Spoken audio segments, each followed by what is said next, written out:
አድምጡት። በጣም ወሳኝ መልእክት ነው።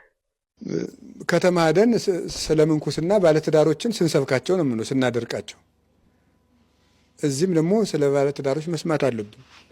በዚያውስ ላይ ጥሩ ትዳር ከሌለ ጥሩ መነኩሴ ይገኛል? አሁን ጅላጅል መነኩሴ የሆን ነው ለምን ይመስላችኋል? እኔም መነኩሴ ስለሆንኩ ሰደበኝ የሚለኝ የለም፣ ተመስገን። እኔን ጭምር ስለሆነ ማለት ነው። ለምንድን ነው እንደዛ የሆን ነው? በጥሩ ትዳር ውስጥ ተቀርጸን ስላላደግን ነው። ጥሩ አስተዳደግ ስላላደግን ነው። በላት ድመቲቱን በላት የተባል ዱላ ተምረን ያደግን። በላት ሳይ በላት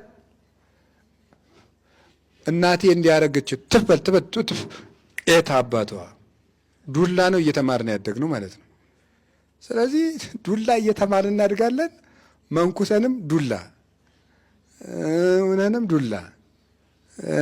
ዱላ አይነገርም።